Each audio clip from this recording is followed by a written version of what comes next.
ED ഉദ്യോഗസ്ഥനെതിരായ കൈക്കൂലി കേസിൽ അന്വേഷണം സിബിഐക്ക് കൈമാറണമെന്നാവശ്യപ്പെട്ടുള്ള ഹർജി ഹൈക്കോടതി തള്ളി. വിജിലൻസിൽ പരാതി നൽകിയ വ്യവസായി അനീഷ് ബാബു ആയിരുന്നു ഹർജിക്കാരൻ. വിജിലൻസ് അന്വേഷണം നടക്കുന്നതിനാൽ സിബിഐ അന്വേഷണത്തിന് ഉത്തരവിടാനാകില്ലെന്ന് ഹൈക്കോടതി. ഇഡി ഉദ്യോഗസ്ഥൻ കൈക്കൂലി ആവശ്യപ്പെട്ടെന്ന പരാതിയിലെടുത്ത കേസിൽ സിബിഐ അന്വേഷണം ആവശ്യപ്പെട്ടുകൊണ്ടുള്ള ഹർജി ഹൈക്കോടതി സിംഗിൾ ബെഞ്ചാണ് തള്ളിയത്. ഇഡി ഉദ്യോഗസ്ഥനായ ശേഖർ കുമാറിനെതിരെയായിരുന്നു കശുവണ്ടി വ്യവസായി അനീഷ് ബാബുവിന്റെ പരാതി.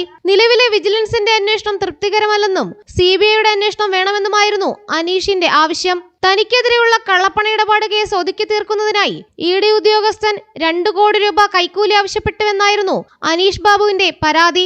എന്നാൽ വിഷയത്തിൽ അന്വേഷണം പുരോഗമിക്കുകയാണെന്ന് വിജിലൻസ് ഹൈക്കോടതി അറിയിച്ചു.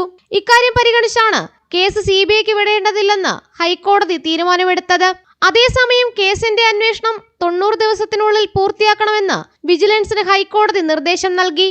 അന്വേഷണ റിപ്പോർട്ടിന്മേൽ എന്തെങ്കിലും പരാതി ഉണ്ടെങ്കിൽ ഹർജിക്കാരന് പിന്നീട് വീണ്ടും കോടതിയെ സമീപിക്കാമെന്നും സിംഗിൾ ബെഞ്ച് വ്യക്തമാക്കി. ജനം, കൊച്ചി.